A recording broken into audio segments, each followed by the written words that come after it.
Assalamualaikum warahmatullahi wabarakatuh. Alhamdulillahirabbil alamin wa bihi nasta'inu ala umurid dunya waddin. Wassalatu wassalamu ala asyrafil anbiya'i wal mursalin sayyidina wa habibina wa syafi'ina wa qurrati a'yunina Muhammadin sallallahu alaihi wasallam. Allahumma sholli ala sayyidina Muhammad wa ala ali sayyidina Muhammad. Alhamdulillah kita dapat berkumpul bermuajahah di dalam video kali ini, dalam video virtual ini. Semoga senantiasa sehat walafiat, amin ya rabbal alamin. Yang terhormat kepada Bapak Dr. Ahmad Taufik Al-Magistir, yang kami banggakan kepada seluruh teman-teman yang berbahagia. Baik, langsung saja kami dari kelompok 4 akan mempresentasikan sebuah makalah, yaitu tentang prosedur penyusunan tes bahasa. Yang mana kelompok kami yang pertama ada saya sendiri, Amir Mirza Faza, dan teman rekan saya, rekanita dari Nada Sania, sahabat Nada Sania. Oke, langsung saja kita ke pembahasan yang pertama, yaitu pembahasan tentang konsep prosedur pengembangan evaluasi pembelajaran. Arti dari prosedur itu sendiri yaitu serangkaian aksi yang spesifik yang harus dijalankan atau dieksekusi dengan cara yang sama agar semua memperoleh hasil yang sama dari keadaan yang sama itu pula.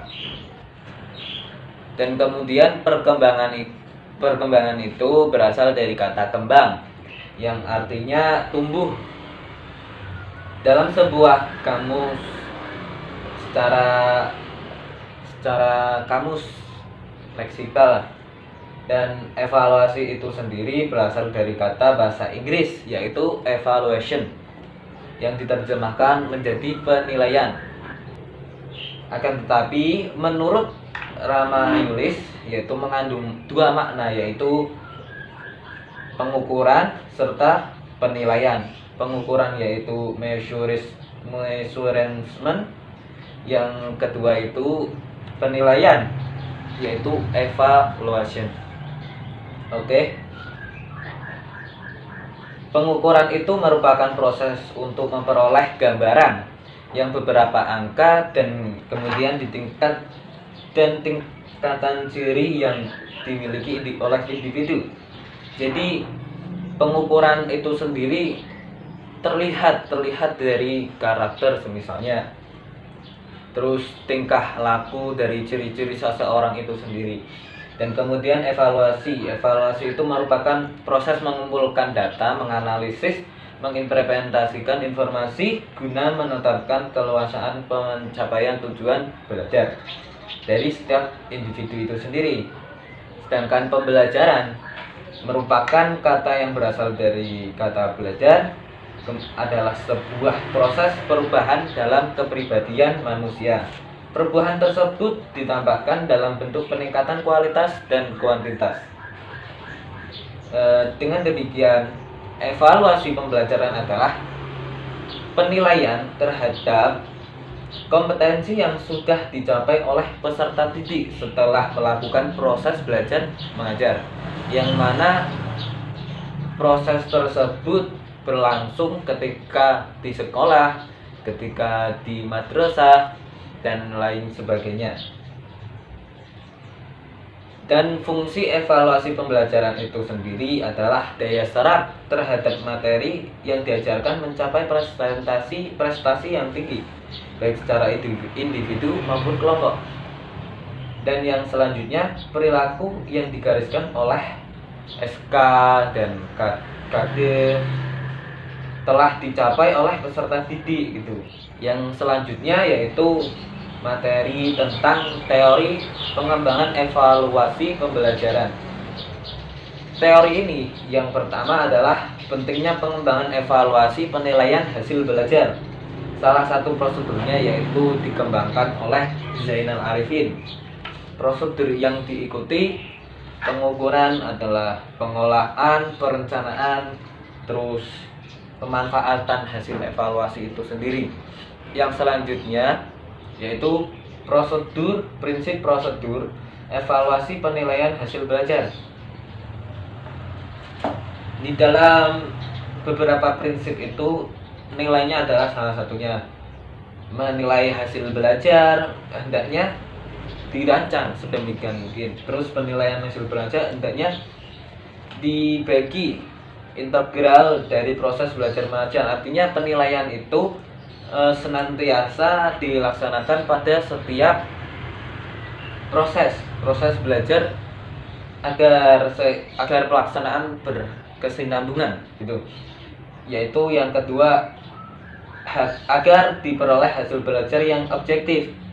Dari objektif itu sendiri yaitu menggambarkan prestasi kemampuan siswa itu sendiri yang mampu beradaptasi kepada materi-materi yang telah diajarkan oleh guru atau dosen itu sendiri. Yaitu selanjutnya penilaian hasil belajar. Penilaian hasil belajar yaitu diikuti dengan tindak lanjut data hasil, misalnya hasil yang sangat bermanfaat bagi individu atau bagi siswa atau bagi guru itu sendiri. Yang selanjutnya yaitu ada kaidah prosedur evaluasi penilaian hasil belajar. Yang penilaian hasil belajar itu yaitu prosedur. Yang pertama ada kualitatif dan kuantitatif. Kedua prosedur tersebut diantaranya berikut. Evaluasi menyatakan bahwa evaluasi pembelajaran harus berkaitan pengembangan kurikulum yang terjadi. Prosedur untuk evaluasi kuantitatif yakni sebagai berikut, yaitu yang pertama penentuan masalah, yang kedua variabel, terus yang ketiga itu jenis sumber data, penentuan metodologi, yaitu yang keempat yaitu pengembangan instrumen, yang kelima penentuan proses pengumpulan data, yang selanjutnya penentuan proses pengolahan data. Oke, yang selanjutnya secara sepintas menggunakan prosedur sebagai berikut. Menentukan fokus evaluasi. Fokus evaluasi yang dimaksud itu fokus terhadap individunya itu sendiri dievaluasi, dinilai bahwa individu tersebut sanggup, bahwa individu itu bisa. Yang selanjutnya perumusan masalah dan pengumpulan data itu sendiri, kita dapat mengumpulkan data, menyimpulkan dari permasalahan siswa itu sendiri. Yang selanjutnya proses pengolahan data. Data itu dikelola, kemudian kita catat yang sedemikian mungkin untuk mengetahui bagaimana hasilnya. Terus menentukan proses perbaikan. Jadi ada perubahan pemrograman atau perubahan program. Jadi ada seperti remedial gitu. Jadi kita harus mengasih kesempatan untuk siswa itu sendiri untuk bisa mengerjakan, semisal bisa berbahasa itu sendiri.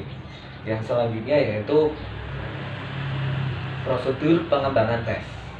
Prosedur pengembangan tes itu sendiri dilihat dari tujuan, terus memperhatikan kompetensi, terus menentukan kompetensi dasar. Dari itu sendiri tujuannya yaitu dari tes itu menentukan materi yang penting, terus dapat diwujudkan secara lisan dan tertulis. Yang non tes itu berdasarkan dari pengalaman, terus pengamatan, observasi, terus kemudian ada tes attitude. Tes attitude itu berdasarkan dari penglihatan kita bahwa keseharian mereka itu bagaimana. Oke, yang selanjutnya adalah langkah-langkah penting yang dapat dilakukan sebagai berikut. Yang pertama yaitu menentukan tujuan penilaian. Tujuan penilaian itu sendiri sebagaimana mestinya laporan lah, itulah dan sebagainya. Terus memperhatikan SK dan KT. Terus yang selanjutnya menentukan jenis alat ukur. Alat ukurnya itu sendiri, misalnya apabila alat ukurnya itu secara lisan atau tulisan itu. Terus menyusun kisi-kisi, yaitu selanjutnya menyusun kisi-kisi sebagaimana yang sedemikian mungkin kita mengatur kisi-kisi, kemudian membuat soal untuk peserta didik yang kita ampuh untuk tes bahasanya itu sendiri. Mungkin selanjutnya akan dipresentasikan oleh Mbak Nada Sania. Sekian dari saya, mungkin langsung dilanjutkan ke pemateri yang selanjutnya. Nah, untuk poin yang selanjutnya, yang C, yaitu karakteristik tes bahasa yang baik. Dalam penyusunan tes bahasa, khususnya tes bahasa Arab, harus memperhatikan standar tes yang baik. Nah, standar tes yang baik itu meliputi yang pertama, validitas atau kesohihan. Yang kedua, reliabilitas atau kepercayaan. Yang ketiga, memiliki tingkat kesulitan. Dan yang terakhir, memiliki daya beda. Nah, dari keempat standar ini, yang paling aplikatif pelaksanaannya yaitu yang pertama, tentang validitas atau kesohihan. Karena validitas atau kesohihan ini dilaksanakan sebelum tes diberlakukan untuk menentukan tingkat kesohihan atau kebenarannya. Sedangkan ketiga standar yang lainnya itu dilakukan setelah pelaksanaannya setelah tes dilakukan dan diperlukan tahapan-tahapan berikutnya.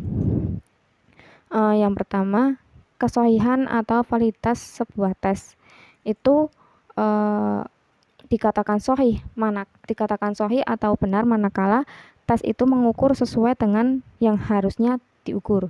Contohnya, misalkan ketika dalam tes bahasa Arab, tujuannya mengukur kemampuan membaca. Nah, maka tes yang disusun benar-benar mengukur kemampuan membacanya saja, fokus kepada kemampuan membacanya. Apakah seseorang dalam membaca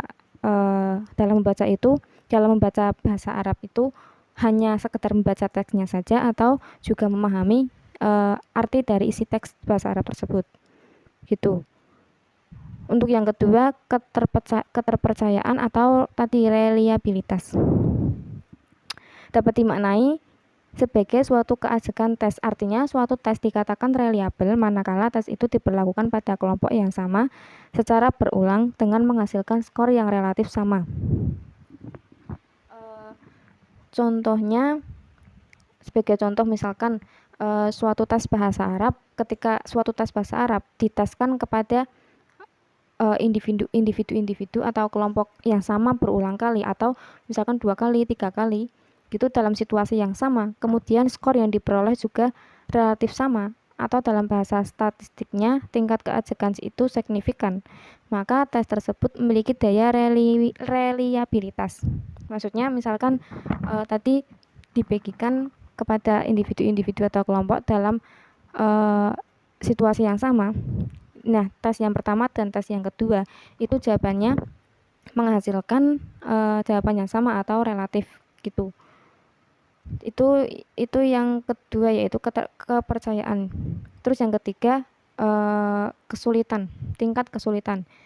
Karakteristik yang ketiga ini mengacu pada pengertian bahwa tes itu tingkat kesulitannya tidak terlalu ekstrim atau tidak terlalu sulit. Tingkat kesulitan ini berada pada apa yang disebut dengan terlalu mudah dan terlalu sulit. Dikatakan terlalu mudah karena mungkin ketika tes dibagikan kepada setiap individu, mereka kebanyakan lebih mudah, maksudnya banyak yang mudah dalam menjawabnya. Nah, sebaliknya ketika tes dikatakan terlalu sulit, itu mereka dalam menjawabnya hampir salah dalam menjawab. Terus yang karakteristik yang keempat yaitu memiliki daya beda. Sebuah tes dikatakan memiliki daya beda yang baik manakala tes tersebut dapat membedakan antara siswa kelompok tinggi dan siswa kelompok rendah. Suatu soal dikatakan mempunyai kemampuan diskriminasi yang benar apabila soal tersebut dijawab benar oleh lebih banyak anggota kelompok pintar bila dibandingkan dengan anggota kelompok tidak pintar. Maksudnya ketika soal itu dikatakan terlalu mudah, Maka dalam siswa dalam kelompok tinggi yang mungkin belajar gitu, mereka hampir bisa menjawab walaupun itu soal itu dikatakan terlalu sulit. Begitupun sebaliknya, ketika mereka yang tidak belajar, walaupun soal dikatakan terlalu mudah, mereka tidak akan bisa menjawab. Gitu. Untuk poin selanjutnya, prinsip-prinsip dalam penyusunan tes hasil belajar.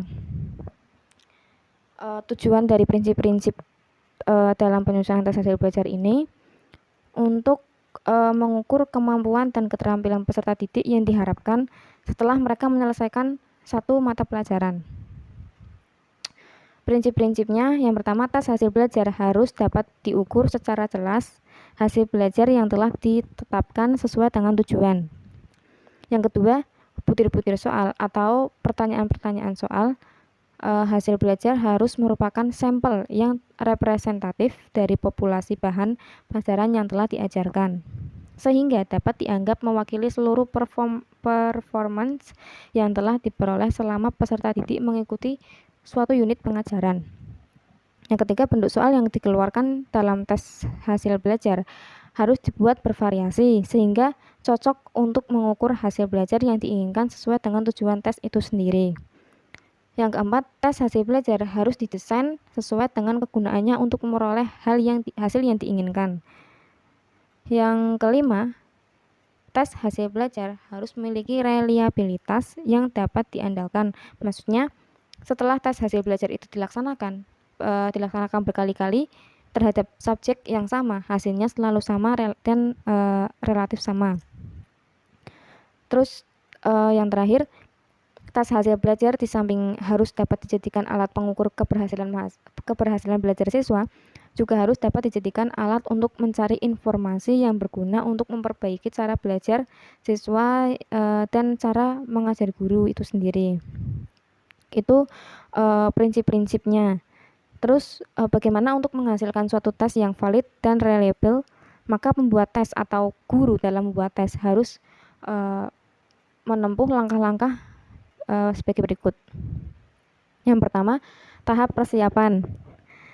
Pada tahap ini, guru atau pembuat tes tersebut melakukan kajian terhadap kurikulum bahasa Arab dan buku pedoman pelaksanaan kurikulum untuk mata pelajaran bahasa Arab. Ini dalam tes bahasa Arab. Terus yang kedua, pemilihan materi tes. Untuk menetapkan materi tes bahasa Arab yang benar-benar fixed dan selektif, dapat dilakukan beberapa kegiatan sebagai berikut. Yang pertama, menentukan komponen dan keterampilan berbahasa yang akan diteskan. Yang kedua, menentukan pokok bahasa yang akan diteskan secara representatif. Terus langkah-langkah yang ketiga yaitu menentukan bentuk dan jenis tes. Yang menentukan bentuk dan jenis tes sebagaimana telah dikemukakan, tes komponen bahasa dan kemampuan bahasa dapat disusun dalam bentuk subjektif atau objektif dengan segala variasinya atau jenisnya. Terus yang keempat, menentukan jumlah butir tes atau jumlah soal tes. Perihal yang harus dipertimbangkan dalam menentukan butir tes ini adalah alokasi waktu yang tersedia untuk penyelenggaraan tes tersebut. Itu saja mungkin yang saya sampaikan. Sekian dari kelompok kami. Kurang lebihnya mohon maaf jika ada kata atau ucapan yang salah, dan maaf juga apabila videonya kurang jelas. Wassalamualaikum warahmatullahi wabarakatuh.